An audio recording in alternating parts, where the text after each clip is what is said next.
this class is about real deal leadership, and we're also, we'll give you a crash course on performance reviews. I want to kind of give you some golden nuggets, or just a crash course of the main things that I want to talk to you about on performance reviews.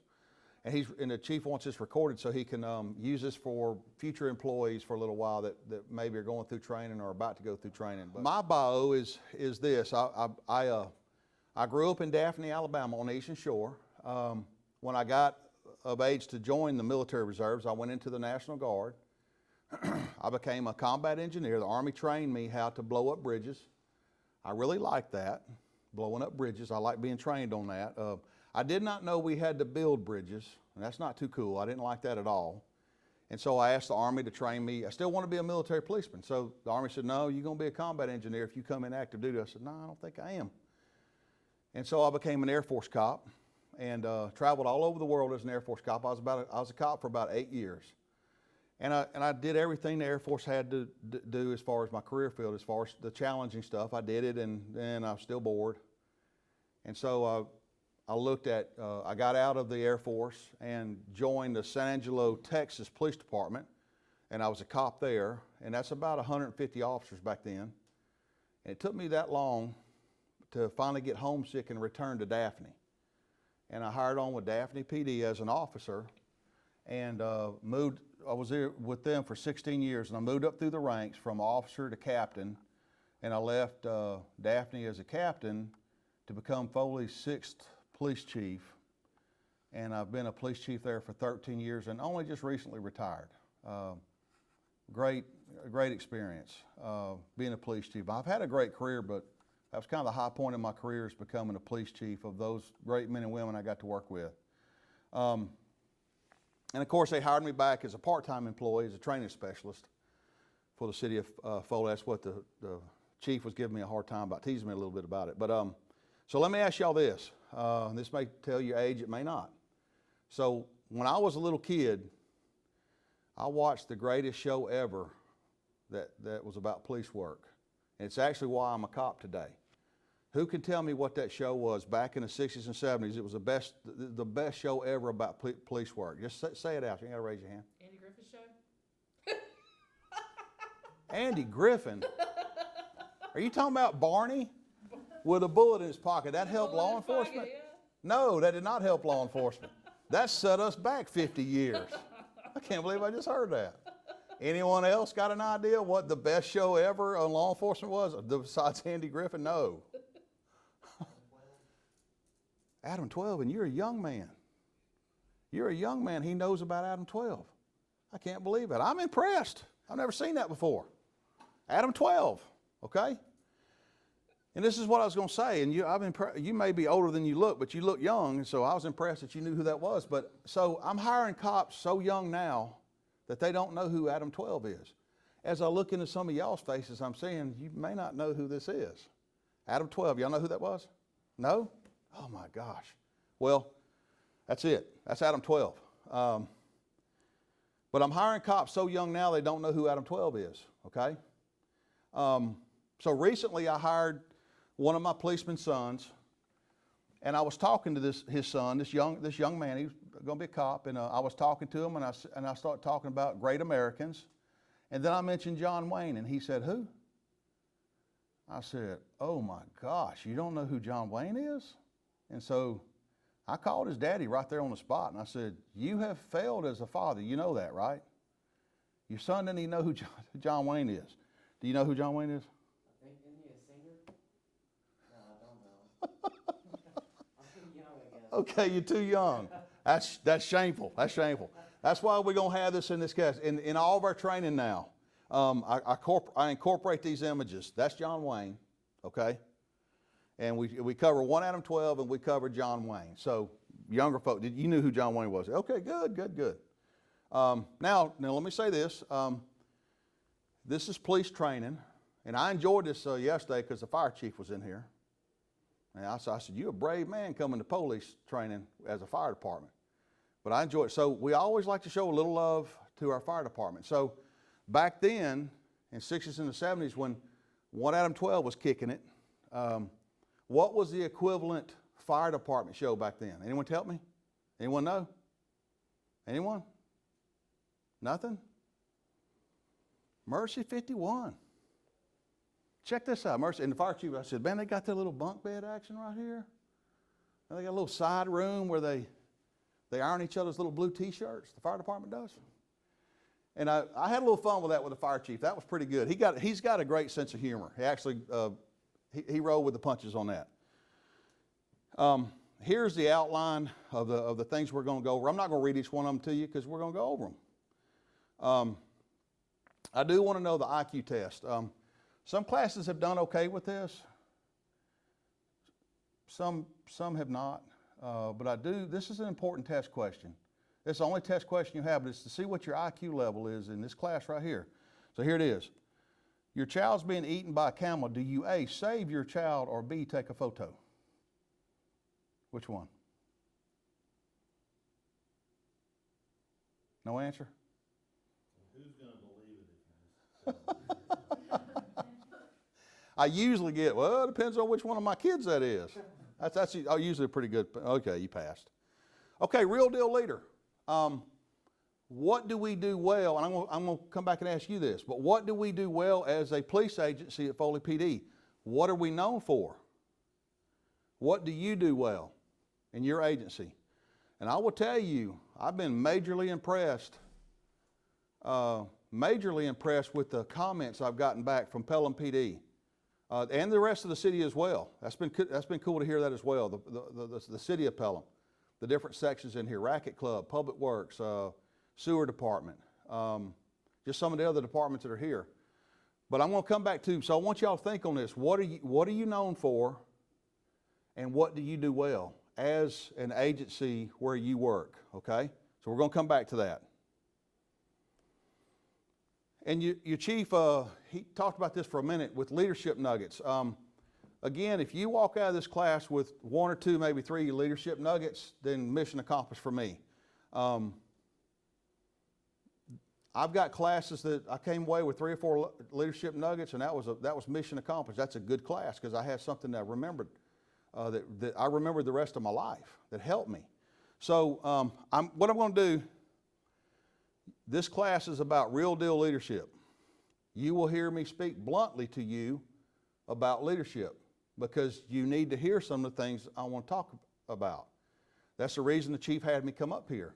We're going to bluntly talk about and talk about the good stuff about leadership and the areas that we need to work on as leaders. So I'm going to rapidly share with you the golden nuggets that I have learned over the years through good times and also painful things. So let me ask you, if I say leadership, things I've learned in leadership that maybe have been painful, what do I mean by that? How can leadership be painful? So, and I want to pause for class participation. So please tell me if I say I've learned some things in leadership that were painful, how can that be painful? Leadership and pain, how does that go together? Just take some guesses.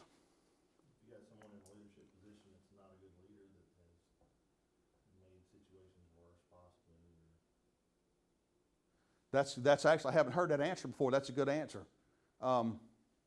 Somebody not doing a real good job in leadership that's made the situation worse downstream, but you've got to correct upstream. Oh yeah. What's another example of how leadership can be painful sometimes?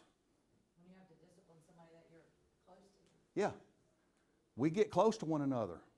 We care for one another. And sometimes you have to discipline someone that you're close to. And that's called real deal leadership. If you are a leader and you're a leader for a long time and you never ever experience anything painful as a leader, what are you not doing? That's a question to you. Think on that for a second. If you never experience something painful as a leader, what are you doing as a leader?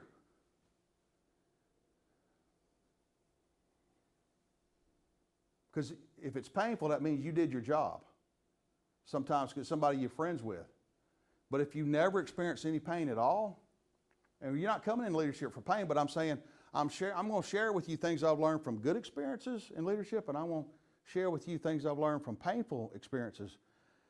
If you never experience pain at all, that means you're looking away. You're looking the other way as a leader, and you're not doing your job because you're ignoring stuff.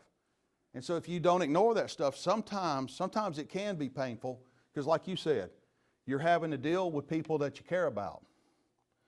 And that's part of it. That's a huge part of it. At Foley PD, we're known to be like a police family.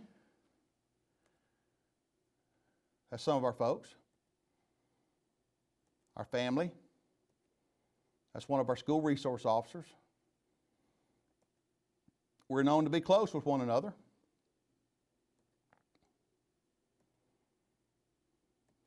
Maybe too close. Probably too close. In fact, I know too close, okay? Right there.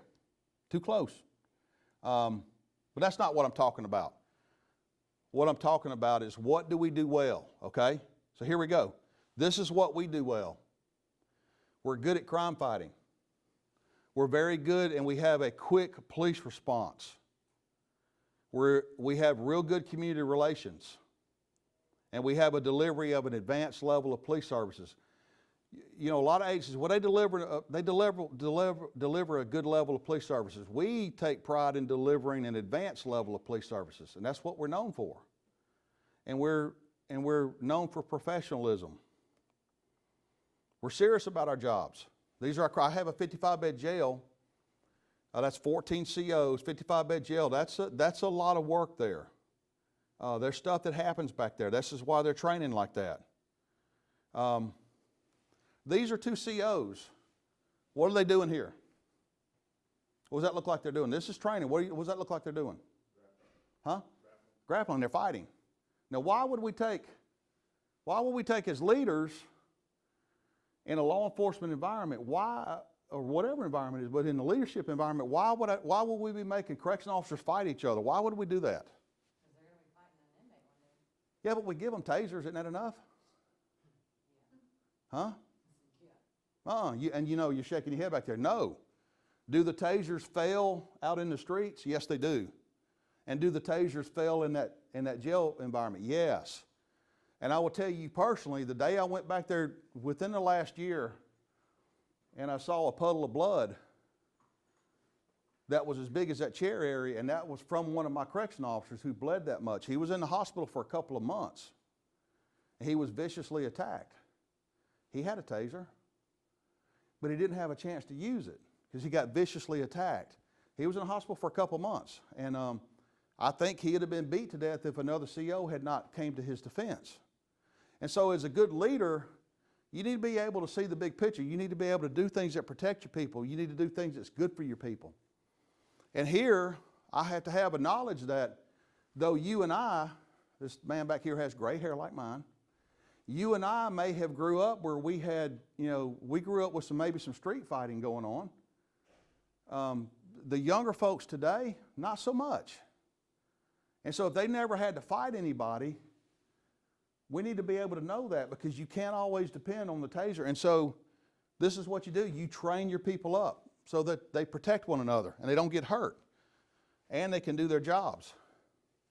Now you two, what section do you work in? Dispatch. All 3 of y'all in dispatch? I want y'all to look at our vigilant dispatchers. Look at that. Vigilant. Now that's 2 of our best dispatchers right there. And they do keep blankets. I'm surprised y'all didn't bring blankets up in here because that's what dispatchers normally do. They got you got a blanket? See, okay, you do. You do have a blanket. Okay, we do well because we do the 3 Ps. We are polite, we are professional, and we're productive.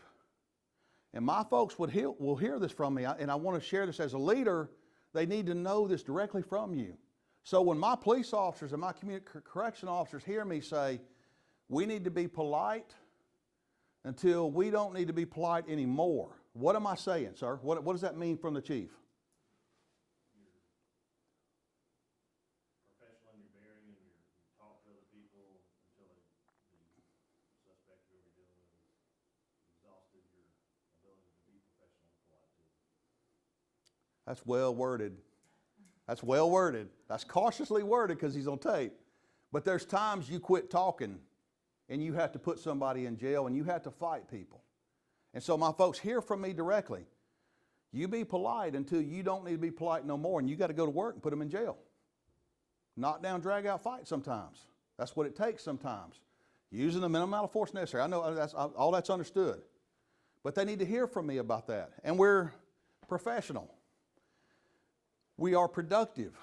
As I said earlier, I've already learned from this is my 4th class with y'all. I've already learned that Pelham hires from a bunch of agencies, okay? And so it's important. One of the most important things you can do as a city, one of the most important things you can do in leadership is who do you allow into your organization? You better check these folks out.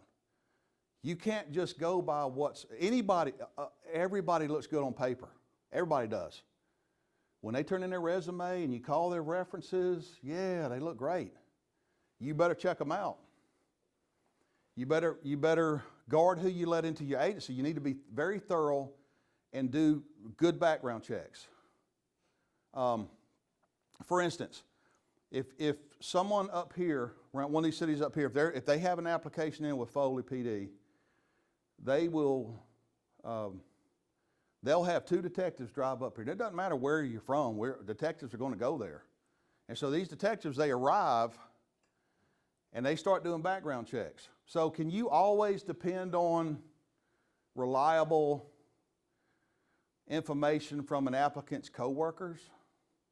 What do you mean no?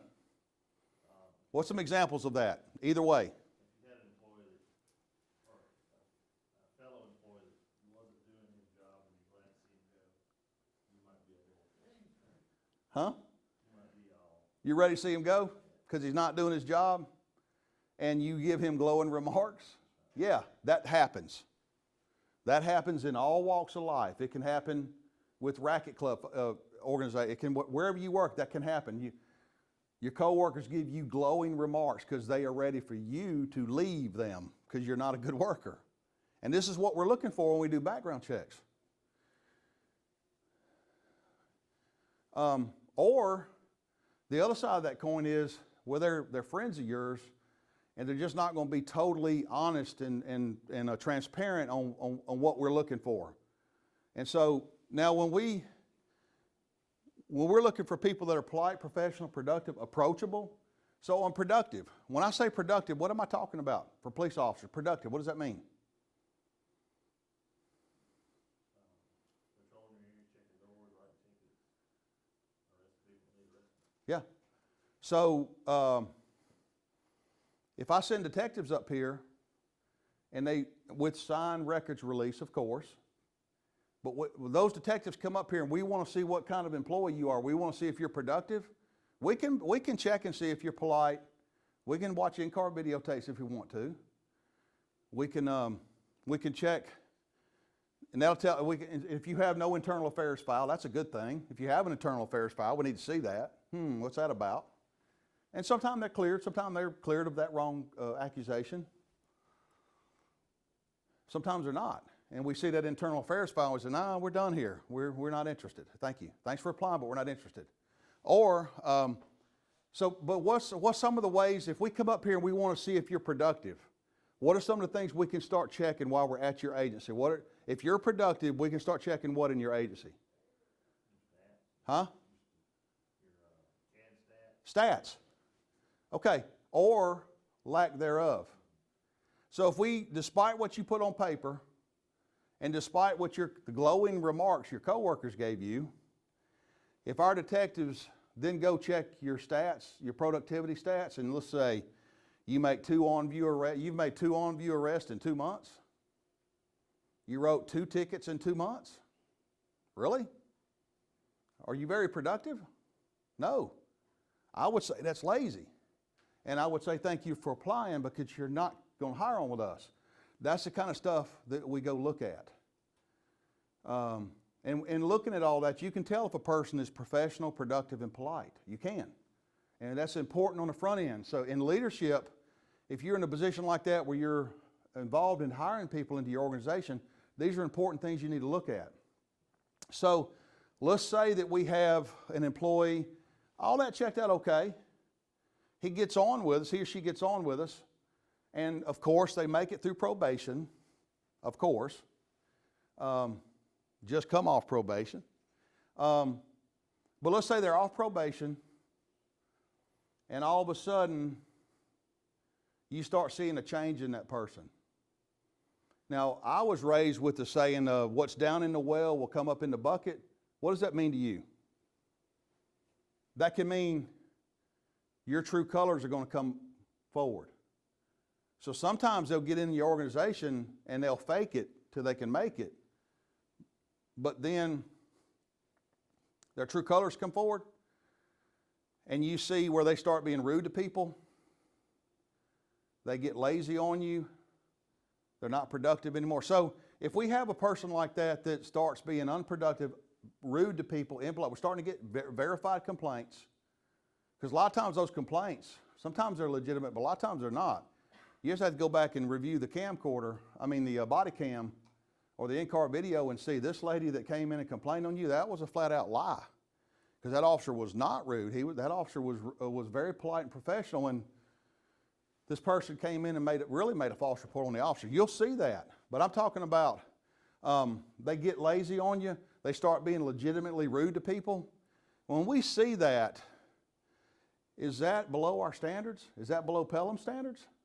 You dang right it is. Y'all shaking your head. Yes, it's below your standards.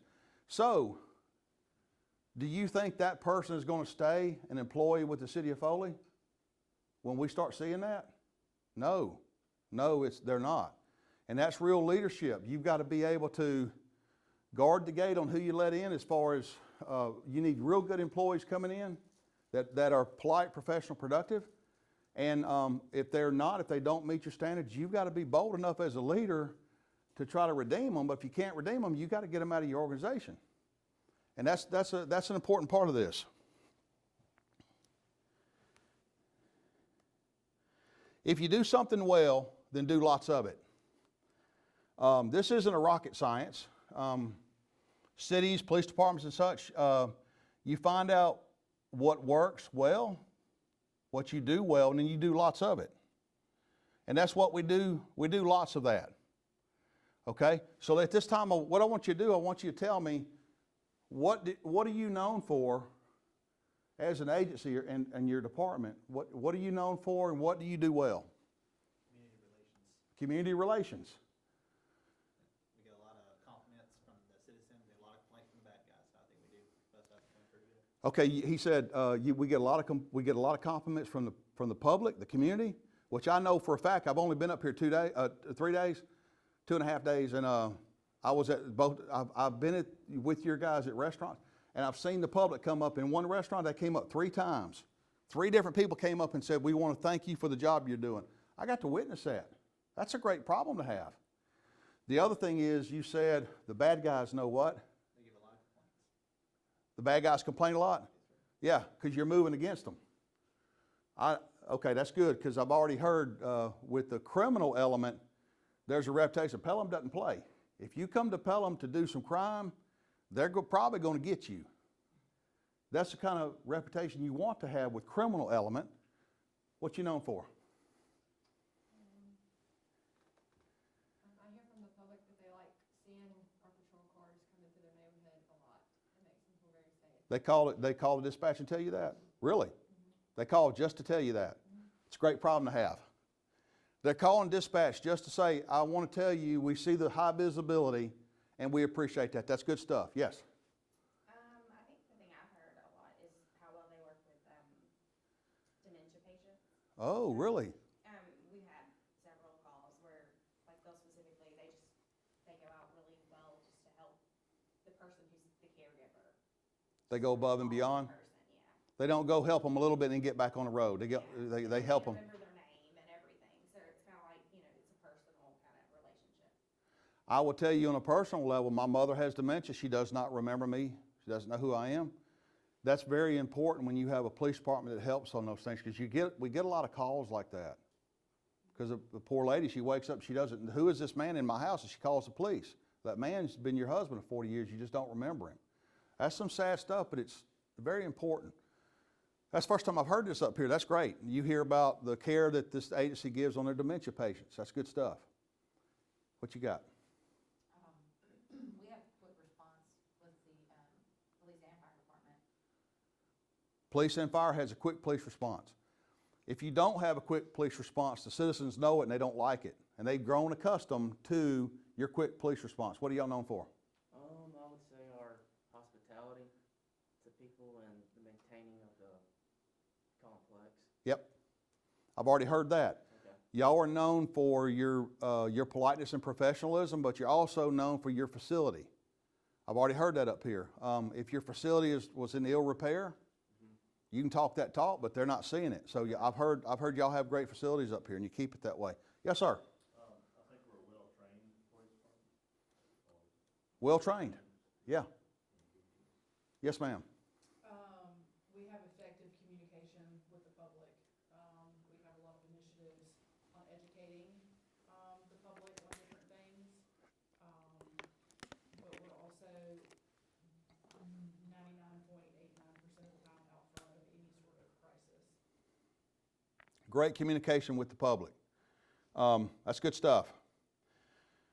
Well, y'all have already mentioned community policing. Community policing is one thing our Foley PD is known for. Community policing is very important, but it's one thing we do very well. Community policing we do very well. Maybe too well on some days. Okay? You better keep an eye on this. You better stay on top of this. You better inspect what you expect. And when I say that as a supervisor, what do I mean when I say you better inspect what you expect? What does that mean? As a supervisor, that he or she as a supervisor better inspect what you expect. What am I talking about? Anyone, as we pause for class participation. Come on, it ain't 7 of you. Any idea? If you see something that's out of place and it's below your standard, then you probably need to look into it a little bit further. Okay, if you see something, let me ask you this on the recording. Can you pick up what you're saying back there? Or do I need to repeat it probably? I'm pretty close to it, but yeah, you probably need to repeat it. Okay, yeah, that's what I want to make sure. She said, if you see something below standards, you need to address it. That is very true, but inspect what you expect is you're actively going out to look for that stuff. It's not that you mistrust your employees. That's not part of it. But a good leader, they will go out looking to inspect what they expect. Here are the expectations, and this is me inspecting it. And sometimes they're below par, sometimes they're doing a great job. And the great thing is you get to catch your employees doing a great job when nobody's looking. That's a big deal. Is that just a chief thing? Inspect what you expect. Is that a chief thing? No. It's an everybody thing. It's a supervisor thing. So let me say this when I'm talking to my cops. Being a cop, it's the best job in the whole world. Best job in the whole world. Even people, and you're seeing some of this on TV right now, but even people who get on TV and they hate us, they're very vocal on hating the police department. Even people who hate us right now will do what when they are facing danger? They're going to call. What are we going to do? We're going to go. And we're going to get between that person that called us and the danger they're facing. We're going to get between it. Do we lose officers every year doing that? Yes, we do. We lose a lot of officers doing that, saving people's lives because we roll. It doesn't matter if they like us or not. That's what we do. This is part of what we do. Okay, so, and what I'm telling my folks, you're seeing a lot of this this is kind of important right now on leadership. And it'll come back to you too as far as something non-law enforcement related. But in law enforcement, we're getting a lot of anti-cop stuff that's on the media quite a bit. And that narrative is being pushed pretty hard. That, if you just watch television and believe what television said, the media said, every American just about hates the police. That is not true. Y'all know that's not true. Some do hate the police. Some do dislike the police. But the vast majority of Americans do not, and you need to keep that in front of your people if you're a leader or if you're going to be a leader, okay? Where did we have, it's been a little bit now, but where did we have a peaceful demonstration? It was anti-law enforcement, it was anti-cop demonstration, but where did we have a demonstration that was peaceful? And let me say this, if it's a peaceful demonstration, do we have a requirement as a police department to protect those people as they're demonstrating? Yes, we do. That's our job. They are guaranteed to demonstrate. They have a constitutional right to demonstrate, whoever it is. And we have to protect them. That's a responsibility. But where did we have, somewhere in this nation, a peaceful demonstration? Started out peaceful. The police are out there, and all of a sudden it turned to an active shooter where they killed 5 cops real quick, mass shooting. Where did that happen? Dallas. That's right, Dallas. So, the attack on the Dallas Police Department. You have people out there peacefully demonstrating, but you have, in police brutality, you have anti-cop signs, anti-cop chants. People out there holding signs like that. Cops, pigs, murderers. But the minute the shots rang out and the minute that they were facing danger, what did they do? They ran. Where are they running from? The danger. Where are we running to? We're running towards the danger. That's what police officers do. Okay? That's what we do. Dispatch, if you go back and look at those, that's a nightmare in those radio rooms when dispatch is having to handle all that. It's a nightmare. That shooting out there in Las Vegas, that was a nightmare. If you go back and listen to what those poor communication officers had to deal with. But in this scenario here, in this reality here, these cops are running towards the gunfire. They're running towards danger. So in this picture right here, these two people standing, are they within the protection of that officer now? Yeah. But what were they doing just prior to this? They were protesting against them. Now they're standing within their protection. And here's the deal. Even little kids know that we are protectors. And there's a reason why I'm saying this. There's a reason why you need to keep this in front of your troops right now. This little kid knows that that's a protector. Okay? Let me go back to Ferguson. Ferguson was hard to watch. But after several weeks of Ferguson and the media onslaught against the police department and law enforcement in general, the vast majority of people, they got sick and tired of the cop bashing. Okay? This was a poll they did back then. Back then, this is a poll they did on confidence in police institutions. And as you can see, the confidence level back then was high in their confidence of institutions. If you look at the media during that time frame, the media, they didn't think real high of the media, barely above Congress. Okay, barely above Congress.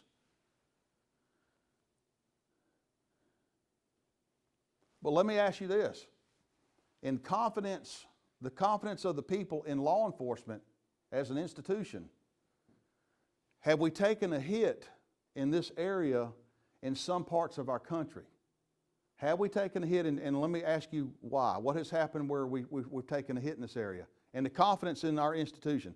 People's faith in their local police department. Have we taken a hit in this area? Yes or no? Yeah. Why? It's been local incidents that I kind of feel that, like up in Hoover, they had an officer-involved shooting that got a lot of publicity, even though it was justified. That was justified shooting at Hoover, and they had demonstrations there. Have we had places in this country, mainly at the bigger PDs, the bigger cities, where they saw, let's say, a police department directed to stand down as the city burned? Has that happened? Oh yeah. Have they seen police headquarters be attacked and set on fire as the police department was retreating out the back gate? Have they seen that? Yes, they have. That's happened a number of times. So if you're living near that and you see your police department retreating, Is it possible that in parts of our country, some people have lost faith in their local police department? I would say yes. We're going to talk about some of the reasons on that. We're going to cover that, but that's something we, as law enforcement leaders, we need to recognize that, and that's an area that we're going to need to work on. Okay? This is a message I keep in front of my folks. You are in the best job in the whole world. Don't let naysayers tell you any different. You are a cop. Now, in this particular time right now, in leadership, why is it important for us as leaders to keep that message in front of our officers? Why? And our employees, all of our employees, why? Why is that message important right now? Morale. Well, what's going on? Why morale? Because if all you see is negative, people hate you, then you're just gonna get down and wanna leave. Right. Is that accurate? No, it's not accurate, but it's all they're seeing on TV. And you just said that accurately. If all you hear is hate the police, hate the police, after a while it starts affecting you. I know as a police chief it's affected me. It's got to affect my people. I had almost 100 employees, same as y'all. So that's good stuff. So you've got to counter that. You have a job as a leader to keep your people's attitude and their morale up. And right now, this is what we're facing. You may face something in the future at the racket club where you've got some local issue that's affecting your department. And you got something going on with your employees. It's important that you know what that is. Be looking for it as a future leader. Are you a leader? I'm not. But a future leader. I love that. I love as a future leader. That you've got to keep a positive message in front of your troops. I'm not talking about BSing your troops. I'm not talking about that at all. You don't BS cops. They'll pick up on it. They'll pick up on it like that. Y'all know that. But you keep a strong message where you need to. And that's what I tell my cops. You're the best job in the whole world. Don't let naysayers tell you different. Keep your chin up.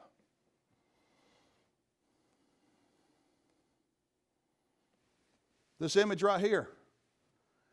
I don't know, I personally don't know, in conversations I've had up here, I don't know of any cops up here that weren't sickened to their stomach when they saw this image. Or police department employees, or anybody really. But I'm talking about police right now. I don't know anyone that wasn't sickened by that image. Did this cause hurt anywhere? Has this caused hurt? What happened here? Talk to me. Yeah? Where has the hurt been caused? Where are we hurting at? What hurt has that caused? Huh? Race relations? Okay, that's good. What's something else? Trust in the police department? Yeah. What else? I remember seeing this, and then within a couple of days, I saw 20 cities burning. Is there some pain caused there? Is there some hurt there? What about him? What about him right here? There was some hurt caused here. That man's dead. The man's dead right now. And, police work is often violent because we have to fight people. And it's being advertised on TV more and more because everybody's got cameras and stuff. That's just the reality of it. This morning I asked all the police officers to raise their hand if they had been injured to some degree in their career, and almost every one of them raised their hand. And I looked at the other city workers, I said, "Do you see that? Do you see this?" Almost every officer in here raised their hand. They've been hurt in some form or fashion. I have. I've been hurt. I've had a lot of stitches on my right arm. I've almost been killed with my own weapon by an unarmed man. An unarmed man. Well, he armed himself with my gun. He was as big as that door. He was huge. And he got my gun. I was doing my best to keep him from getting my gun, but he got it because he's huge. He almost killed me with it. Police work is violent sometimes. That's what happens when you have to maintain law and order, and it's getting, it's violent. So that happens. It's part of policing, unfortunately. This has caused a lot of pain. Well, let me ask you this. I don't know this to be true. I heard it was true, but I don't know it to be true. So I'm going to give it to you like a scenario, okay? Let me give you a scenario that this officer right here, let me rephrase that, this guy that's got a uniform on and a badge, let's say that he had verified as a training scenario, because I don't know it's true, but I think it's true, but as a training scenario, let's say he had 13, 14, 15 verified citizen complaints against him for officer misconduct. What would you say about that? Do we have a leadership problem? He should have been what? He should have been gone a long time ago. Do we have a leadership problem with that? Yes, we do. We sure do. So when I look at him, sometimes what I do is also, I don't like, of course you don't like that, but I also think of his immediate supervisor. And we have a leadership failure. Let me give you another scenario. Let's say that the immediate supervisor has turned in a request to get this guy terminated a few times or disciplined, and they were all told no. Every request was told no. I'm not saying that's true. I'm giving it to you as a training scenario. Do we have a leadership problem there? You sure do. We sure do. And as leaders, you can't do that. As leaders, you've got to do the right thing. We're going to talk about that.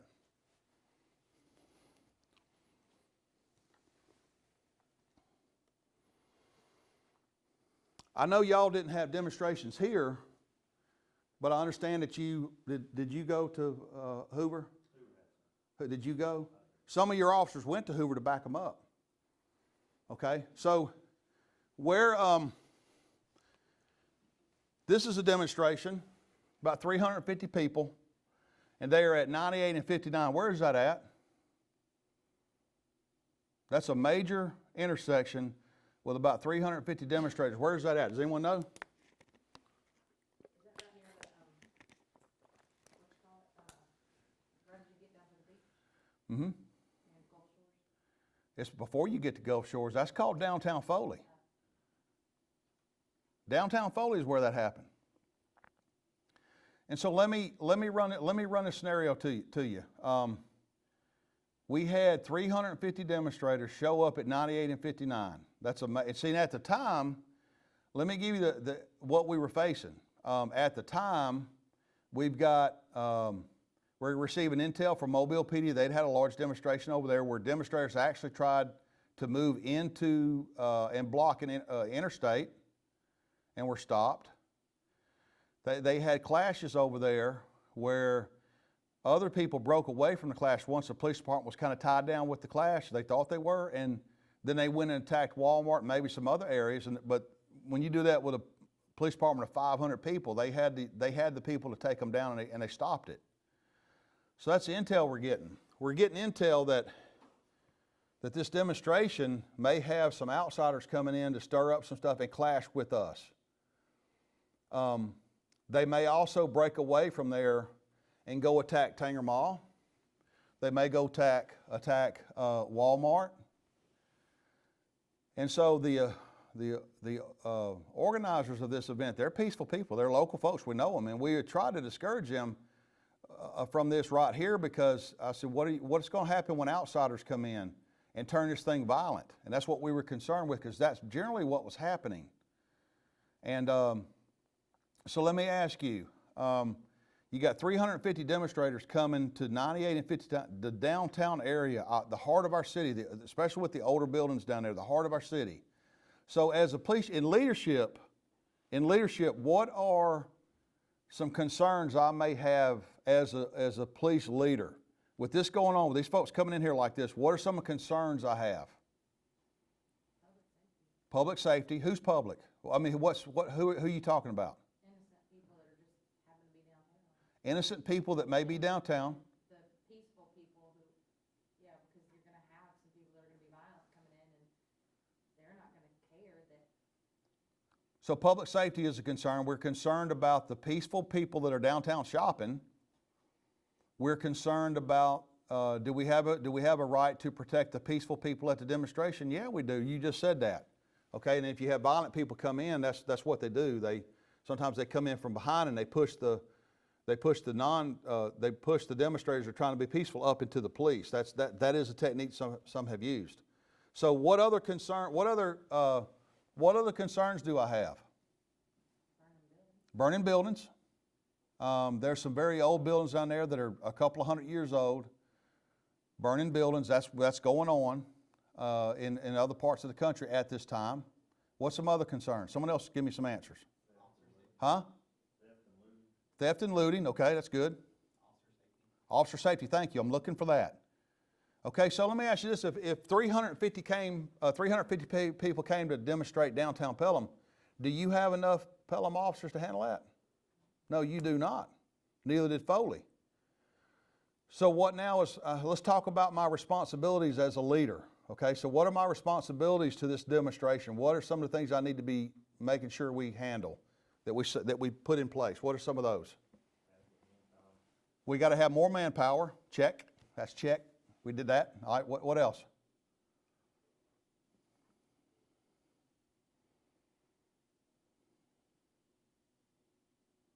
Anything else? Okay, thank you. That's what I'm looking for. We need, you send officers into a riot, it can be bad when they don't have the proper equipment. That's exactly right. So let me tell you what happened, because we'll be approaching a break here in just a minute. We did have 350 people show up, and we did have folks in there with backpacks on. So this is what the people saw. They saw about 10 police officers on bicycles or on foot. They saw about 10 officers there for general security. That's all they saw. Guess what they didn't see? What did I have staged up that they didn't see and they still don't know that we had? What do you think I had staged up to cover my responsibilities as a leader? Additional officers. Dressed in what? Riot gear. So they had, the demonstrators saw about 10, but we had about 100 hidden within a block or two with riot gear.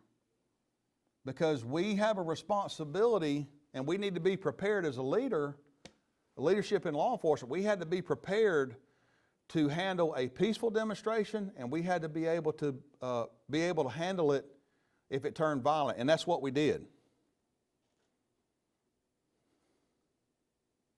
We were prepared either way. This is what I tell my folks during these times. Not only are you a cop, you are my cops.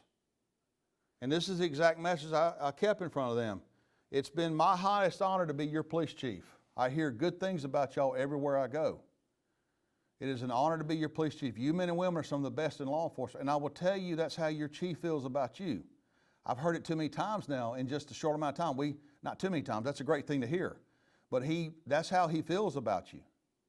Each and every one of you, all divisions, all sections. He loves the city of Pelham. He brags on the whole city as a whole. He's driven me around and toured me and showed me other parts of some of your newer buildings and such. But your troops have to hear that from the leaders. And that's not just a chief thing, that's a supervisor thing. There's things, dispatch is going through, is dispatch not affected by all this as well? You know, all this anti-cop stuff, is it affecting y'all? You're dang right, because you're sending these police officers out on these calls and you know them. You care about them as they care about you, and it affects you. And so it's all connected. So even the dispatch supervisors, there's things you need to keep in front of your dispatch personnel. The positive messages that keep their attitudes and morale up. Okay. What's not covered, what you don't see in the media, every day that goes by, almost 1 million cops flawlessly protected you. Every day goes by, almost 1 million cops protected you. It's the best job in the whole world. And, sir, who is that? Young Wayne? Huh? Young Wayne? I guess that's, I don't know. No, sir, that's 1 Adam 12. I think you may have missed that section. That's 1 Adam 12. Now here's just some images I want to run past you. Here's my SWAT team. I understand you only have maybe like a one-man special weapons team. Is that him? That's gotten a good reaction out of each class, as I see y'all grinning and laughing. Let me cover this and then we'll take a break, okay? And let me say this as an encouragement. We will, in law enforcement, we will eventually get through this season. We've got some work to do in some areas of policing. We've got some areas we need to improve in. There's some things we're going to have to do. There's some things heading our way. I think some of it's going to be very helpful. I think some of it may not be so helpful. But we've got some work ahead of us. But we're going to get through this in law enforcement, okay? But at the end of the day, you need to know that America is America because of the proud profession of arms. There are two groups of professionals, and there's only two groups of professionals that run towards gunfire. And that's your law enforcement and your soldiers or your military. They run towards gunfire. And this image here, and they keep this country safe overseas, and we keep it safe in the streets. We are America because of the law enforcement people we have in this country and the job y'all do to support that. We can't do policing without our dispatchers. There ain't no way. So we're all connected with this. Like I said, there's only two professions that turn and run towards gunfire. It's called the proud profession of arms. Okay, law enforcement and military. In this image here, you can see, I think this is in Afghanistan. You can see there's been like an explosion in gunfire coming from over here. So people are starting to turn and look at it. What's that little kid doing behind the soldier? Can you make that out? There's a little kid there running to get behind the soldier. Why? Because even little kids know we are their protectors. And while everyone in the background is running what direction? Away. That soldier is turning and he's going to confront danger. That's what we do. And you need to be proud if you are part of the proud profession of arms. Okay? Freedom is never free. It's not just a job. It's still the best job in the whole world, and that's what I keep in front of my troops. Do your people need to hear from you? Do they need to hear from you if you are a leader in here? That's what we do well. Those areas. And the areas you've described. It's been very impressive to hear how y'all feel about the city of Pelham.